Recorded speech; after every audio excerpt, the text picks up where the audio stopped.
Hello everyone, this is Jarek Defiler and welcome to the next video of my series, Games for Non-Gamers, the FPS genre.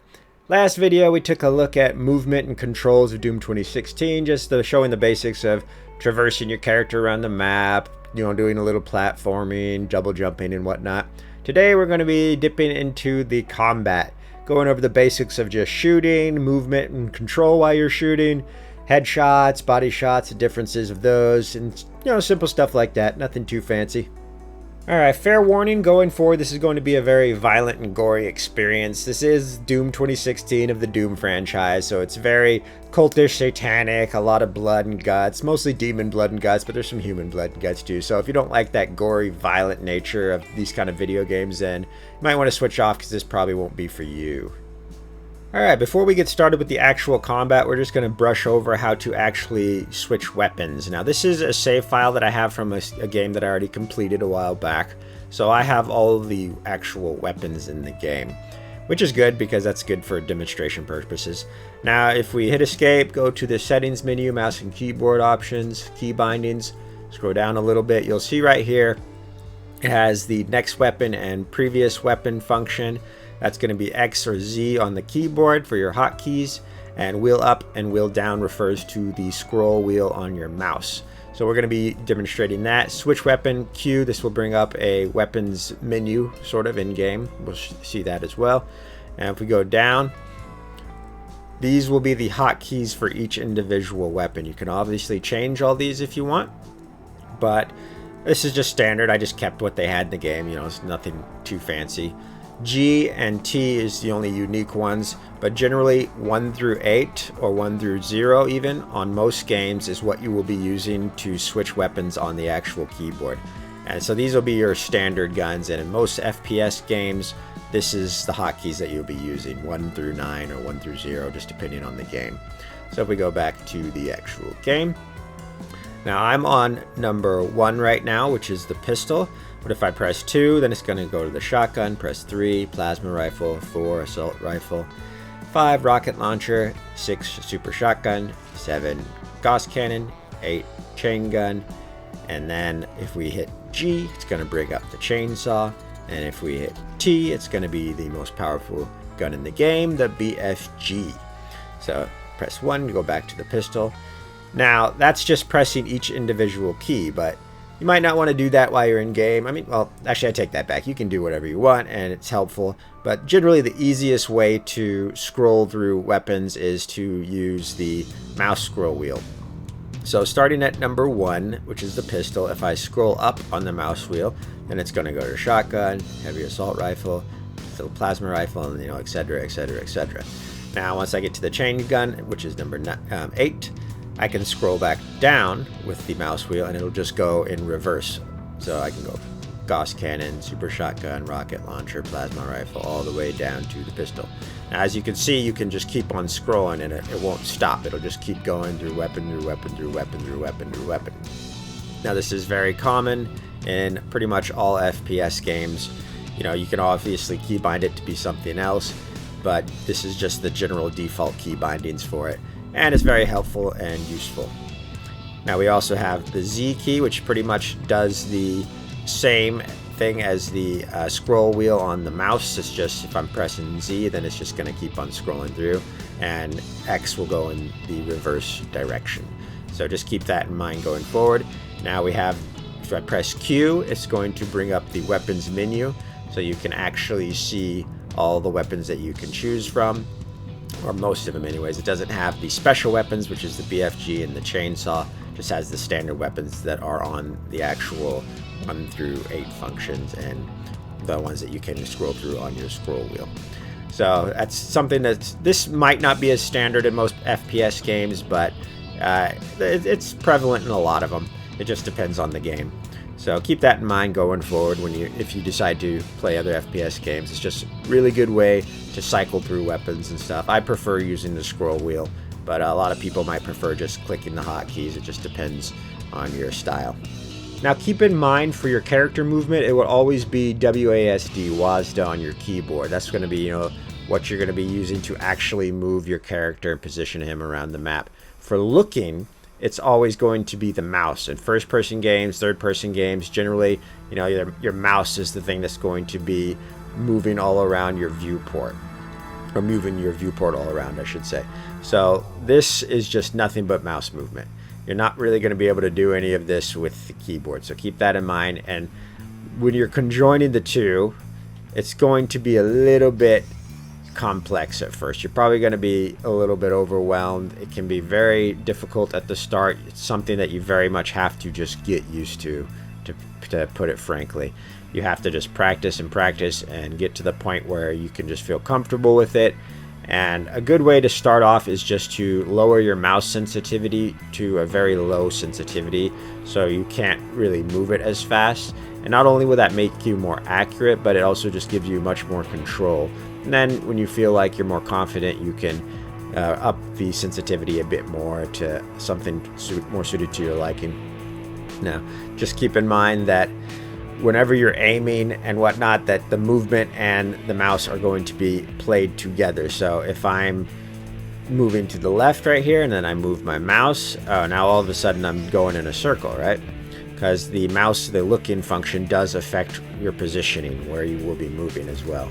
So keep that in mind and just play with it. You know, if you feel like you want to get into the FPS genre and you want to learn how to do it, then just go in, play with it, you know, experiment a lot, just throw the mouse around, get the feeling for it, know your limitations, you know your equipment limitations. If you're using a small mouse pad, generally you won't have as much room to maneuver, obviously, and much flexibility if you're using a larger mouse pad.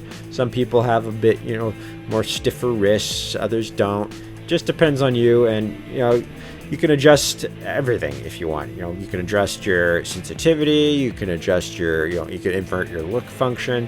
There's so much you can do, and there's a lot of software out there that if you have a gaming mouse or something like a Logitech or a Razer, then generally there's a lot of software out there where you can adjust it, you know, your DPI to suit you.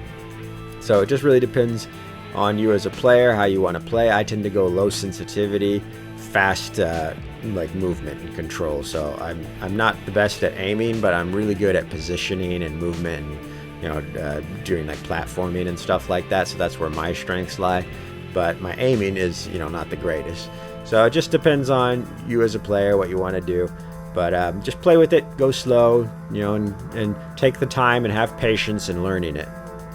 Alright, so let's get into the combat a little bit, shall we? Now, using the WASD keys that we learned about in my last video, we're going to be doing a lot of movement, a lot of juking and dodging and everything. It might be hard to keep up as a new player, but you know, just keep in mind that, you know, you'll get used to it as you play it yourself and learn the keys and learn the mechanics and whatnot.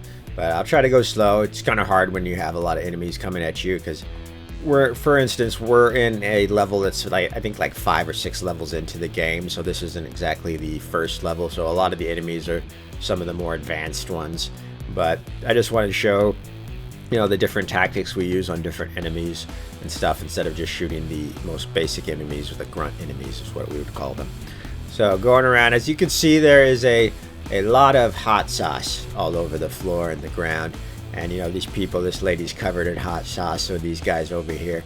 Obviously, it was taco night the other day, you know, burrito night, taco night, and these guys are just passed out, drunk on hot sauce from partying all night with the hot sauce fanatics.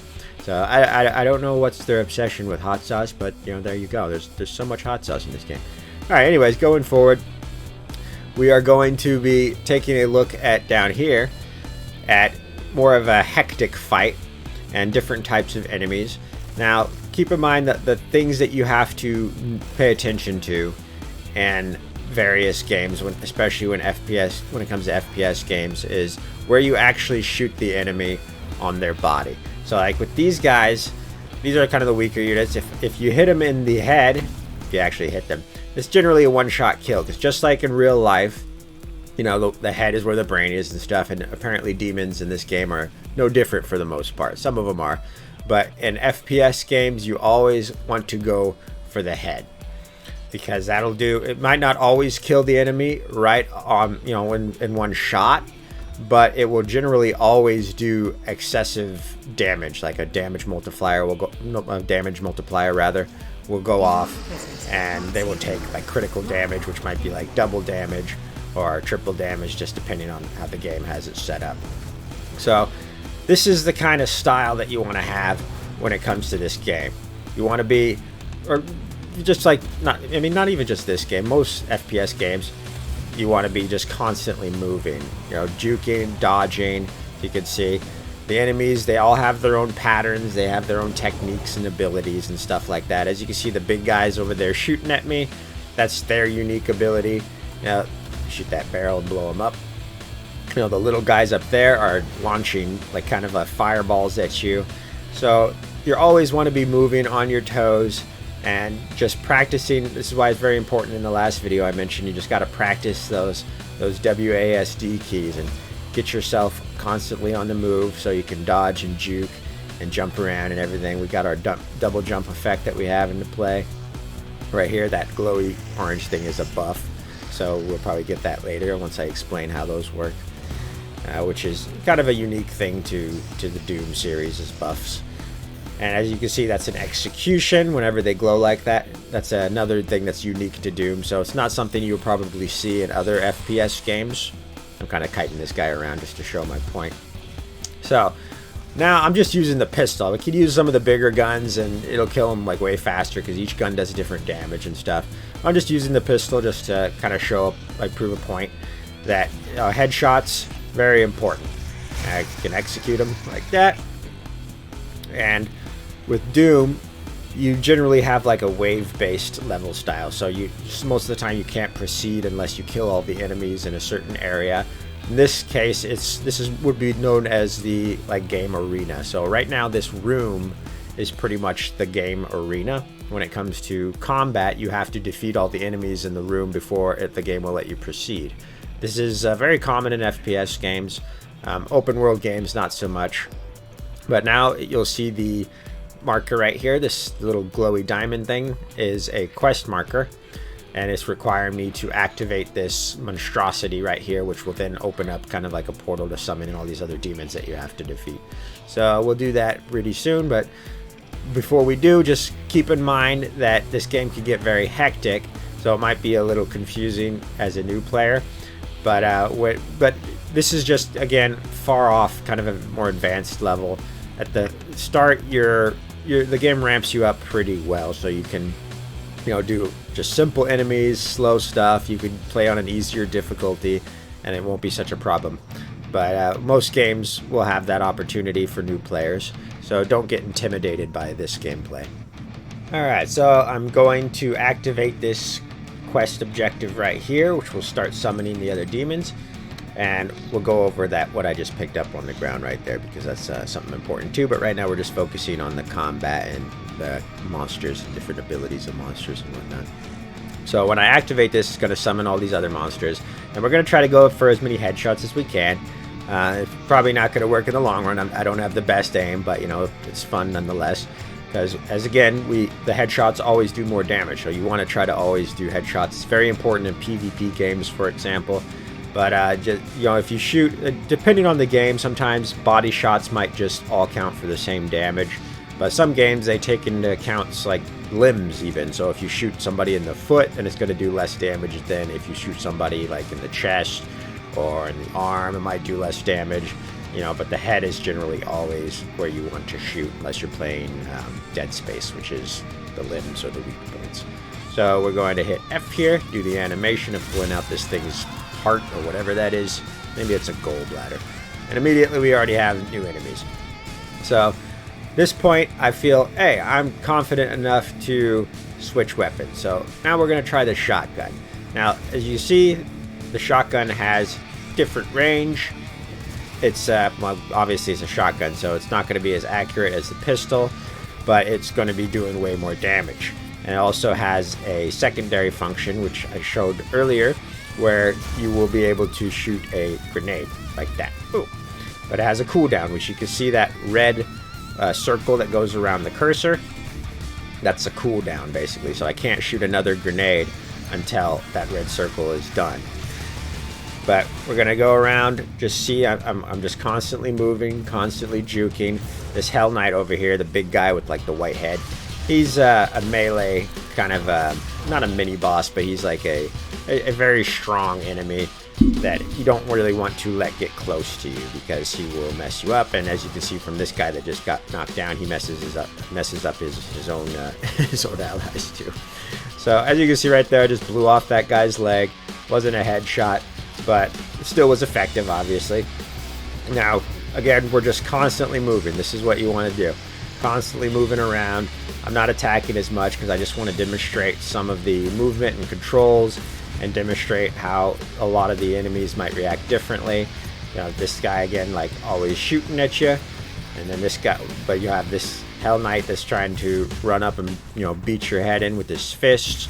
So you just gotta constantly move it. I haven't really gotten hit much this entire time. I took a little bit of damage on my armor, which is the green icon down there on the bottom left in the HUD. But ultimately, I'm doing okay.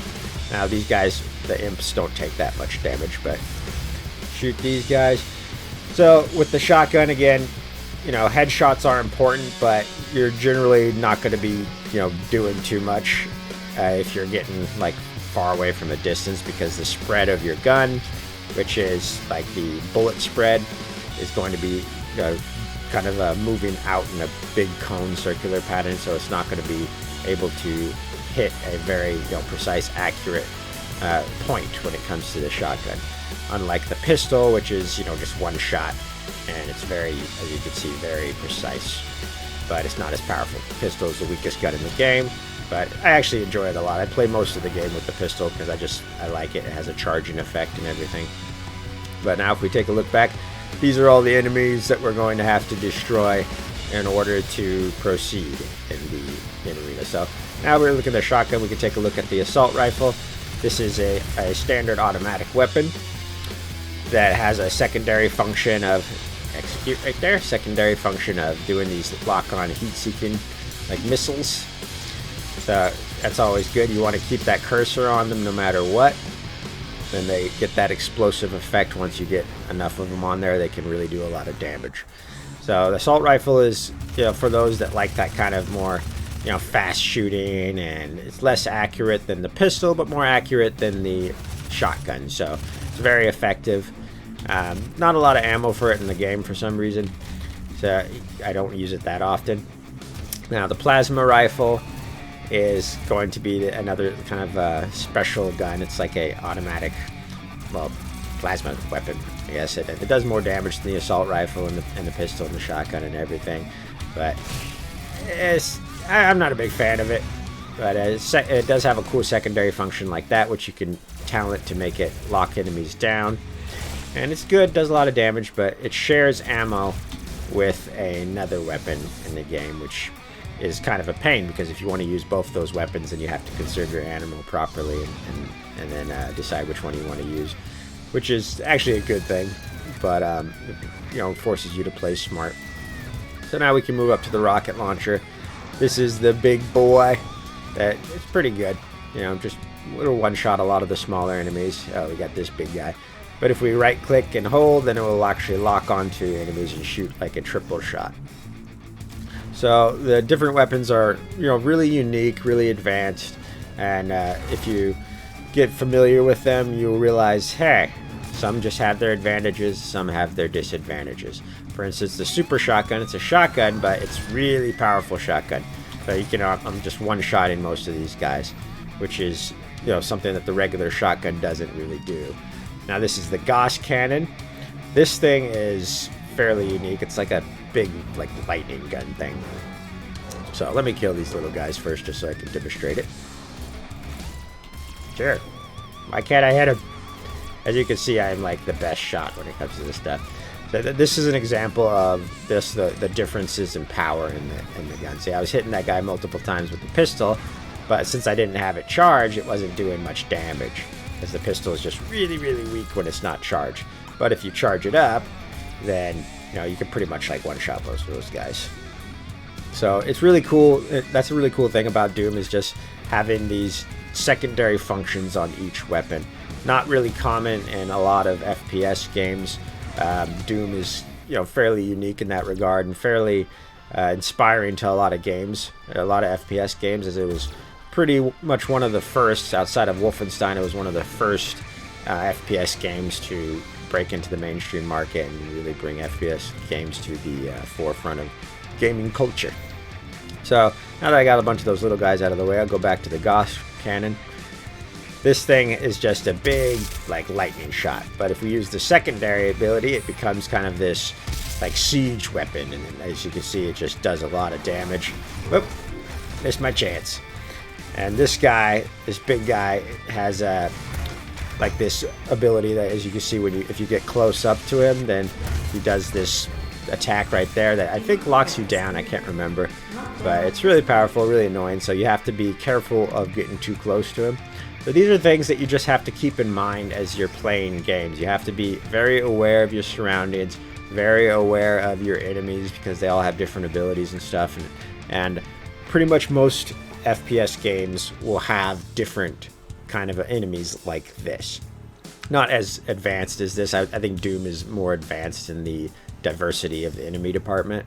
But, you know, some more modern titles like Battlefield, Call of Duty, they'll have, you know, tank guys, and they might have guys that throw grenades, and they might have flamethrower guys and stuff. So there still is some diversity. But ultimately, Doom is just really unique in that regard. Now we can take a look at the chain gun. We didn't give an example of that. This is just a big, you know, big Gatling gun. It does a lot of damage. Not the most accurate at range, but you can also do a siege mode like the Gauss cannon, and then it's far more accurate. But it has a cooldown period, so as you can see, the barrels get hot. So if you shoot it too long, then it'll overheat. And don't have a lot of ammo on that, unfortunately. Okay, now let's go and take a look at these power-ups, or these buffs that we have here. This is something that's unique to Doom, but I mean, other games probably have them, but you just don't really see it too often. So if we are to get these, then down at the bottom you'll see it says haste. So what this is just a speed buff. Now I'm like moving super fast. There's also like a berserker buff, which makes you just go crazy. You just go around meleeing all these enemies and just beating the crap out of them with your bare hands. Use the chainsaw there, which I didn't demonstrate.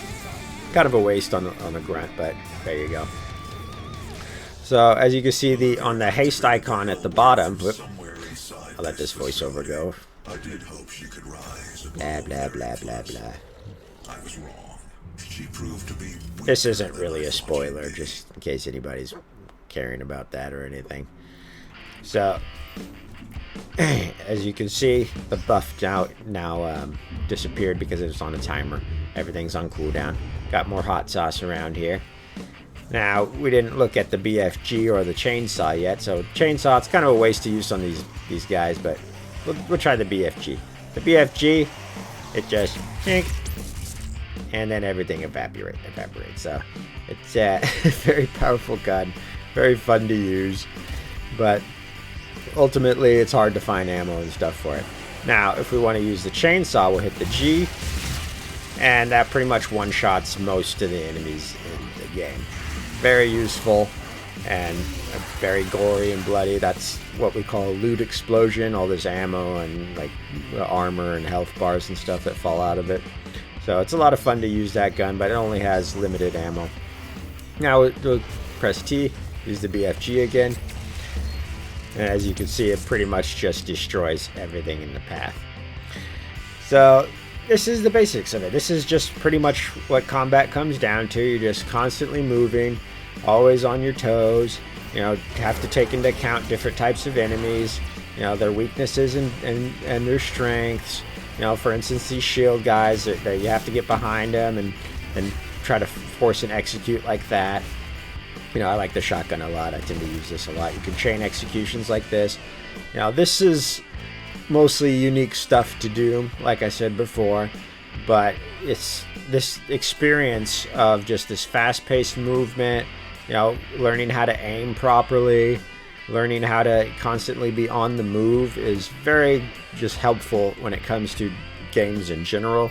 But it's especially helpful when it comes to first-person shooters, because you always want to have that like movement and that constant flow of combat, as well as just being able to keep your cursor on the targets and whatnot. So here's another power-up we have right here. this gives quad damage. So basically this just multiplies your damage by 4. So if I were to just lay a bunch of these like missiles all over the place, and everything just melts. And you can hear that sound. That's a very unique sound to the Doom franchise. That right there. That's the quad damage sound. It's a lot of fun. You know, so this is pretty much the basics of it. You just, you know, play with it. You have to get to know the game, get to know yourself, and just get used to the controls. You know, practice your aim, and yeah, that's what it comes down to. Now I might go later on discuss the different types of enemies and stuff. I don't know yet, because I don't really want to make this just a, you know, video series about Doom, even though that's all I've used for the first-person franchise. But you know, it's just good to go over different types of enemies and stuff like that. So we might be doing that later. I don't know. But right now I'm just experimenting, seeing how these series go along and what I like or dislike again about them. Next, I might go and look into the actual like quest icons and just explain how quests work and things like that. So we'll probably go looking into that in the next video or two. And I hope you guys got some, you know, information out of this, some enjoyment. It's just nothing too fancy. It's hard to explain how to do stuff, more so because you have to really be, you know, experiencing the game firsthand and kind of just learning it yourself when it comes to a lot of this stuff. Like, I can't really just tell somebody, hey, just shoot him in the head. It's like, no, you gotta practice that and do it yourself and get used to it, and eventually it'll become like second nature. So yeah, and I'm not even, you know, the greatest player. You have some players that can headshot these guys while flying through the air, doing all these 360 backflips and stuff like that. You know, but it's just practice makes perfect kind of thing. Demonic presence eliminated. See, this is another example of a battle arena. So this room was locked down and I couldn't leave until I destroyed all the enemies, and now it's opened up now that everything's dead. And as you can see right there, we have a source of taco sauce. And yeah, it looks pretty delicious if you ask me. I bet it smells great. So either way, I guess that's it for this video, and I just wanted to go over the basics of combat, show some examples, and I hope you guys had some fun with it. And I'll get ready on the next video, and I don't know what it's going to be on, quite frankly. I'm coming at the end of the series for the FPS genre, but we might be doing open world next, or strategy, maybe MMO, I'm not sure. But either way, I hope everybody enjoyed this, and you guys have a good morning, afternoon, evening, and night, depending on where you are. This has been Jarek Defiler. You have a fantastic week.